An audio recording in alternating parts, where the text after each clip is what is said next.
नमस्कार, मैं हूं संजय शर्मा। आप देख रहे हैं 4 PM न्यूज नेटवर्क। मैं सुबह सोकर उठा तो एक मैसेज पड़ा हुआ था और मैसेज ये था कि मैं पठानकोट से दिनेश बोल रहा हूं और मैंने बड़ा मुश्किल से आपका नंबर हासिल किया। और फिर उन्होंने यूट्यूब की और मेरी तारीफ करना शुरू करी।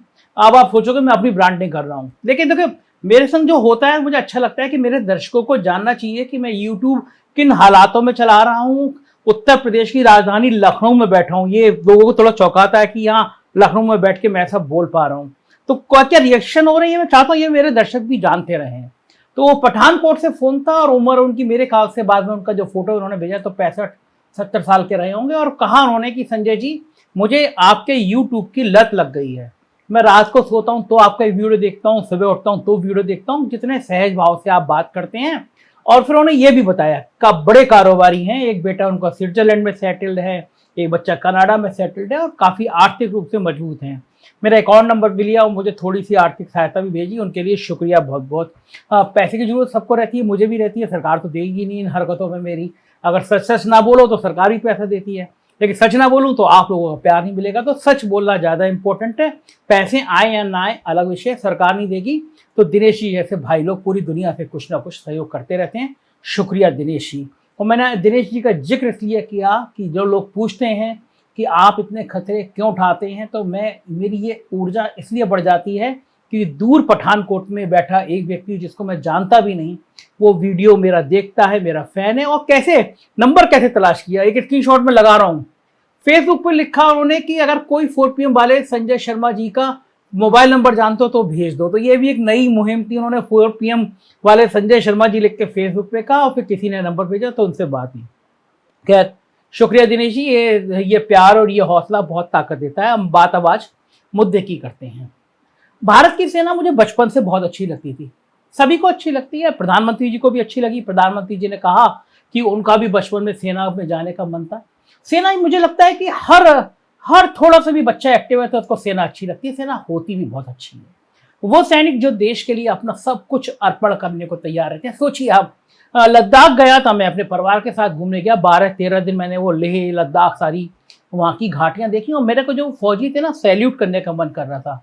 सियाचिन में देखिए, ग्लेशियर में देखिए, रात -40 टेम्परेचर होता है, मतलब आपका हाथ बाहर निकले जम जाए।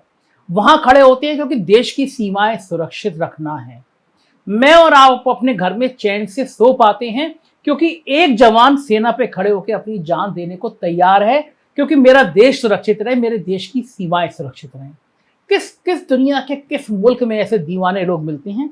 ये भारत की संस्कृति है, ये भारत का त्याग है, ये भारत की वीर भूमि है जिसपे ऐसे बहादुर शेर पैदा होते हैं।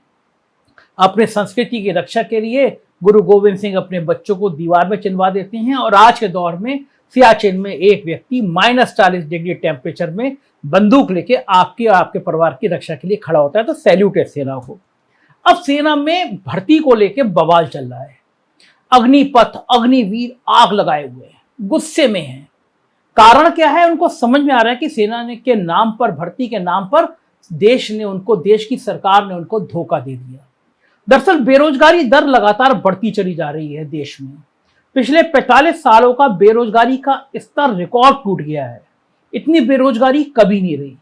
अब आप सोचेंगे कि ये बेरोजगारी अचानक बढ़ कैसे रही है, क्यों बढ़ रही है। कारण यह कि हमारे यहाँ आर्थिक सिस्टम बहुत गड़बड़ा गया है, संतुलन गड़बड़ा गया है। देश में जितना पैसा है, जितनी पूंजी है, वो सिर्फ 5% लोगों के पास है। मतलब 5 या 10% लोग देश की सारी पूंजी पे कब्जा बैठे हैं और 90% लोग तिल तिल के मर रहे हैं। देश की 80% आबादी को आपको राशन देना पड़ रहा है क्योंकि आप देश ऐसी व्यवस्था नहीं कर पाया कि उनको कोई रोजगार मिल जाए, कोई काम धंधा मिल जाए जिससे वो अपना परिवार चला पाए। अब बेरोजगारों की गलती नहीं है। आपने कहा कि तुम BA करो, तुम MA करो, तुम इंजीनियरिंग करो, तुम BBA करो, तुम MBA करो, वो पढ़ते चले गए। उनको लगा जब पढ़ लिख जाएंगे तो नौकरी मिलेगी। और गलती उनकी इसलिए भी नहीं है क्योंकि आपने सपने दिखाए थे। आपने कहा था कि हम 10 लाख नौकरी देंगे, हम 1 करोड़ नौकरी देंगे, हम 2 करोड़ नौकरी देंगे। ये आपने चुनाव के मंच पे कहे थे। जिस तरह आपने 15 लाख को देने वाली बात की थी, तो नौजवानों को तो लगा कि मेरा तो ये सपना पूरा हो ही जाएगा, नौकरी मिल जाएगी। उनको ये नहीं पता था कि सत्ता आने के बाद इस तरह के झूठे वादे किए जाते हैं। सेना में भर्तियां लगातार 2 साल से भर्ती निकली नहीं। चुनाव तो उत्तर प्रदेश का रक्षा मंत्री राजनाथ सिंह जी आए थे, चुनावी सभा में नारे लगे थे कि भाई सेना की भर्ती निकालो, सेना की भर्ती निकालो। तो जाहिर है नारे इसलिए लग रहे थे क्योंकि बेरोजगार परेशान थे। सेना में भर्ती देश का गौरव होता है। गांव में चले जाइए, अभी मई जून के महीने में सुबह 4 बजे आदमी उठ के दौड़ रहा होता है, नौजवान पसीने से लथपथ होता है, धूप होती है, लेकिन जज्बा होता है हमें सेना में जाना है। 2 साल से भर्ती निकली नहीं, और जब गुस्सा बढ़ता चला जा रहा था तो आपने अचानक एक दिन भर्ती निकाल दी, लेकिन शर्तें ऐसे रख दी कि आपको पसीना आ जाएगा। आपने भरोसा दिलाया था, आपने उनके सपनों को जिंदा किया था, उनको लग रहा था नौकरी मिलेगी नहीं, लेकिन सेना में भर्ती लगातार कम हो रही है। और जब आपने निकाली तो वो शर्त रख दी कि आप पसीना सबको आ गया। ये कोई खेल है? 4 साल का आप कॉन्ट्रैक्ट दे रहे हैं, आउटसोर्स कर रहे हैं। और आज मुझे दुख तो कैलाश विजयवर्गीय जैसे नेता पे हुआ, वही कैलाश विजयवर्गीय जी नेताजी जिनके बेटे ने बैट का बल्ला, याद है ना, वो बैट उठा के धड़ाधड़ पिटाई करी थी एक बार, बल्लेबाज नेता का बल्लेबाज बेटा।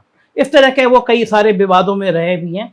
आज उन्होंने बयान दिया और ये कहा कि अगर मुझे भारतीय जनता पार्टी के दफ्तर के बाहर कोई चौकीदार रखना होगा तो मैं अग्निवीर को प्राथमिकता दूंगा। मुझे अगर इस ऑफिस में, बीजेपी के ऑफिस में सिक्योरिटी रखना है तो मैं अग्निवीर को प्राथमिकता दूंगा। देश के जनमानस, देश का नौजवान, देश का आम आदमी गुस्से से उसका खून लाल पीला हुआ। क्या आप इन अग्निवीरों को बीजेपी के दफ्तर के बाहर चौकीदार तैनात करने के लिए रख रहे हैं? आप सेना का अपमान कर रहे हैं। आप बता रहे हैं कि 4 साल का सेना का ट्रेंड व्यक्ति आके आपके बीजेपी के दफ्तर के बाहर वो चौकीदारी करेगा। ये सेना का अपमान नहीं है, ये देश का अपमान है। किस सत्ता के मद में आप गुम हैं? क्या गुमान है आपको? आपने हकीकत बता दी कि आप अग्निवीर क्यों रख रहे हैं। आप अग्निवीर रख रहे हैं क्योंकि आपको ट्रेंड हथियार चलाने वाले ट्रेंड लोग चाहिए। अंबानी और अडानी की गार्ड के काम करने के लिए आपको ट्रेंड लोग चाहिए बीजेपी के दफ्तर पे चौकीदारी करने के लिए। यह है देश। इस देश का भविष्य ये बनाना चाहते हैं आप? निर्लज्जता की हद से भी परे जाकर यह बयान है कैलाश विजयवर्गीय का। और मैं तारीफ करूंगा भारतीय जनता पार्टी के सांसद वरुण गांधी की। मैं ऐसे लोगों की तारीफ करूंगा जो सिस्टम में रह के आवाज उठाते हैं। और उन्होंने क्या कहा, मैं आपको पढ़ के सुना रहा हूं। वरुण गांधी ने कहा, ट्वीट किया, जिस महान सेना की वीर गाथाएं कह सकने में समूचा शब्द कोश असमर्थ हो, जिनके पराक्रम का डंका समस्त विश्व में गुंजायमान हो, उस भारतीय सैनिक को किसी राजनीतिक दफ्तर की चौकीदारी करने का न्योता उसे देने वाले को मुबारक। भारतीय सेना मां भारती की सेवा का एक माध्यम है, महज एक नौकरी नहीं। ये मैं नहीं कह रहा, ये भारतीय जनता पार्टी का सांसद कह रहा है। वो कह रहा है ये बयान सेना के लिए अपमान है। वो उसका भाव ये है कि ये बयान नहीं देना चाहिए। और निर्लज्जता की हद तो देखिए, मंत्री किशन रेड्डी, मोदी जी की सरकार में मिनिस्टर हैं किशन रेड्डी, वो कह रहे हैं कि अच्छे धोबी, नाई, ड्राइवर और इलेक्ट्रीशियन बनेंगे ये अग्निवीर। बीजेपी के महासचिव विजयवर्गीय उन्हें अच्छा चौकीदार बता रहे हैं। इससे पहले वे पान पकौड़ा को उचित रोजगार बता चुके हैं। गुजरात में पंक्चर जोड़ना सिखा रहे हैं, भीख को रोजगार बता चले। ये कहां आ गए? ये गुरदीप सिंह सप्पल हैं, कांग्रेस के प्रवक्ता, और उन्होंने ट्वीट किया है और बात उनकी वाजिब है। आप सेना में भर्ती इसलिए कर रहे हैं कि वो आदमी आके आपके गार्ड बनेगा, प्लम्बर बनेगा, चौकीदार बनेगा। इसके ट्रेनिंग इंस्टीट्यूट अलग से नहीं चला रहे।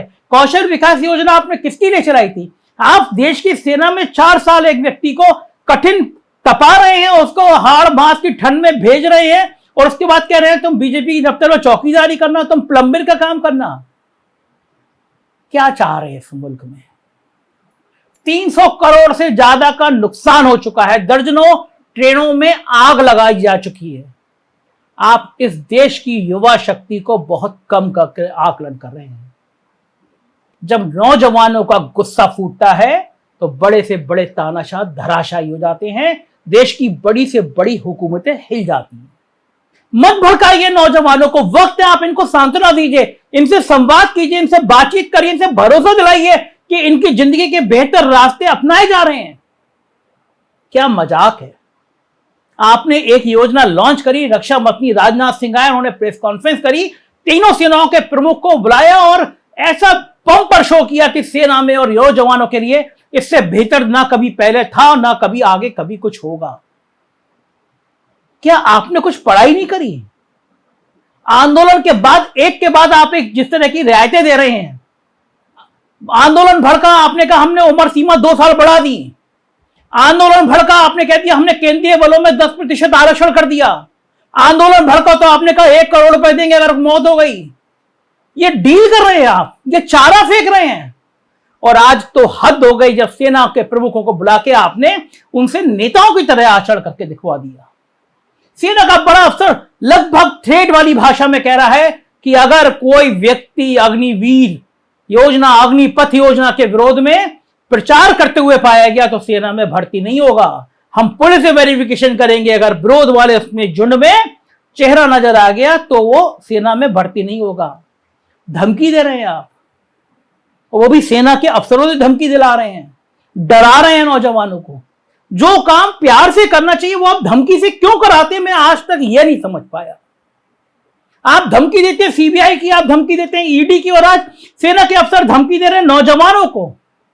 क्या आपको प्यार की भाषा नौजवानों से बोलने में कोई तकलीफ है? ये बाहर के हैं, विदेश के हैं, पाकिस्तान से आए हैं, सीरिया से आए हैं, ये आपके अपने बच्चे हैं। ये वो बच्चे हैं जिन्होंने आपको वोट दिया था, ये वो बच्चे हैं जो आवाज लगाते थे मोदी मोदी, ये वो बच्चे हैं जो हिंदुत्व की पाठशाला के पाठ थे, ये वो बच्चे हैं जिन्होंने आपकी सरकार बनाई। आज आप इनसे संवाद नहीं कर सकते। आज आप सेना के प्रमुख से धमकी दिला रहे हैं अगर विरोध में आओगे तो हम तुम्हें बाहर कर देंगे। ये कौन सा देश है, ये कौन सा मुल्क है? देश जब सुलग रहा है तो उसकी चाहत होती है कि नेतृत्व उससे बात करे।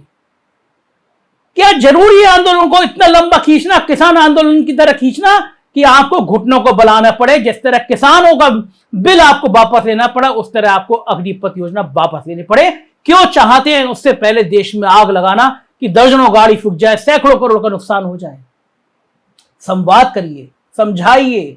करोड़ों लोग बेरोजगार घूम रहे हैं। आपकी ये ट्रेंड लोग 75% आप नौकरी से निकाल देंगे। जिन्हें हथियार चलाना आता है ये देश के लिए बारूद बन जाएंगे अगर इनको गुस्सा आया तो। अगर आप इनकी रोजी रोटी की व्यवस्था नहीं कर पाए तो ये देश के चलते फिरते बम बन जाएंगे। ये देश को बर्बाद मत होने दीजिए, इन बमों से बचाइए, मुल्क को बचाइए। सेना में नियमित भर्ती करिए। आप कह रहे हैं कि जो भर्ती होगी वो अग्निपथ योजना से होगी, मतलब ये जो भर्ती कर रहे हैं और 2026 में भर्ती होकर निकलेगा तो क्या इसकी तनख्वाह सिर्फ 12,000 के आसपास होगी? ये लालच, ये प्रलोभन मत दीजिए। सिस्टम पे काम करिए, नौजवानों के लिए रास्ते निकालिए और फिर एक काम करिए ना हजूर, ये तो कर ही सकते हैं ना। नौजवानों को इससे अच्छा संदेश नहीं हो सकता। सांसदों की और विधायकों की पेंशन तत्काल बंद कर दीजिए। ये कौन सा बड़ा काम करते हैं? सेना का जवान ठंड में अपनी जान देने को तैयार बैठा है, आप उसकी पेंशन नहीं देना चाहते? तो ये संसद जो चलने नहीं देते हैं, मिनटों में लाखों करोड़ों रुपए तबाह कर देते हैं, कोई ढंग की बात नहीं करते हैं, इन्हें पेंशन की क्या जरूरत? हजूर ये तो वैसे भी भ्रष्टाचार करके करोड़ों कमा लेते हैं, सेना का जवान क्या करेगा? एक काम करिए ना, फिर सबकी पेंशन बंद कर दीजिए। और आईएएस आईपीएस ये जो नौकरी में करोड़ों अरबों कमा चुके थे इनकी भी पेंशन बंद करिए। गरीब की पेंशन बंद करेंगे आप, और देश के अंबानी और अडानी की कुछ बंद नहीं होगा।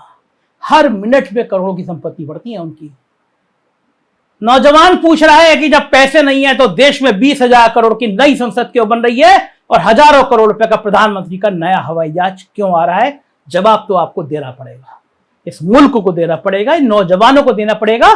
संवाद का रास्ता निकालिए। और मैं नौजवानों से भी अपील करूंगा कि किसी भी कीमत पे हिंसा मत करिए। हिंसा कोई समाधान नहीं है, किसी मार्ग का कोई समाधान नहीं है। गांधी जी के रास्ते पे अहिंसा पूर्ण तरीके से बैठिए, गांधी धुन गाइए, राम धुन गाइए, बात करिए सरकार से, लेकिन हिंसा मत करिए। मुझे लगता है अगर आपको मेरी बात पसंद आई होगी तो ये संदेश अपने दोस्तों तक जरूर पहुंचाएंगे। सब्सक्राइब करिए 4PM को, क्योंकि ये चैनल है जो खरी खरी और सच बोल सकता है। बहुत बहुत शुक्रिया इस वीडियो को सुनने के लिए। Thank you.